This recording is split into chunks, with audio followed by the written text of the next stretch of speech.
أعوذ بالله من الشيطان الرجيم. بسم الله الرحمن الرحيم. لقد كان لكم في رسول الله أسوة حسنة لمن كان يرجو الله واليوم الآخر وذكر الله كثيرا. بے شک تمہارے لیے رسول اللہ کی پیروی بہتر ہے، اس کے لیے جو اللہ کی ملاقات اور قیامت کے دن کی امید رکھتا ہو اور اللہ کو بہت یاد کرتا ہو۔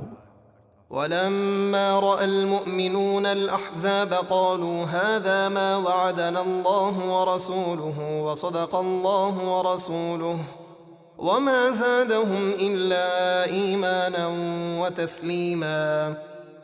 اور جب مسلمانوں نے کافروں کے لشکر دیکھے تو کہنے لگے یہ وہ ہے جس کا اللہ اور اس کے رسول نے ہم سے وعدہ فرمایا، اور اللہ اور اس کے رسول نے سچ فرمایا، اور اس سے ان کا ایمان اور اللہ کی رضا پر راضی ہونا اور بڑھ گیا۔ من المؤمنين رجال صدقوا ما عاهدوا الله عليه فمنهم من قضى نحبه ومنهم من ينتظر وما بدلوا تبديلا۔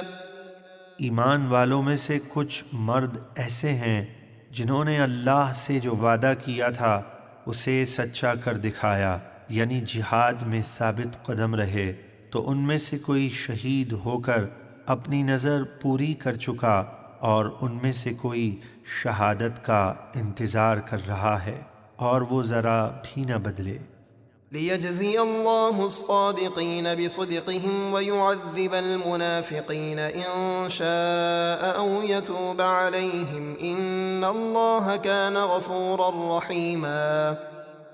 تاکہ اللہ سچوں کو ان کے سچ کا صلہ عطا فرمائے اور منافقوں کو عذاب دے اگر چاہے، یا انہیں توبہ کی توفیق دے، بے شک اللہ بہت بخشنے والا نہایت مہربان ہے۔ ورد الله الذين كفروا بغيظهم لم ينالوا خيرا وكفى الله المؤمنين القتال وكان الله قويا عزيزا۔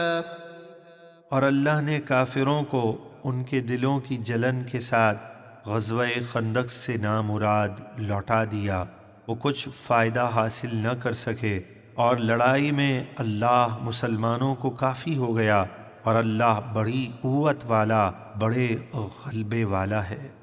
وأنزل الذين ظاهروهم من أهل الكتاب من صياصيهم وقذف في قلوبهم الرعب فريقا تقتلون وتأسرون فريقا۔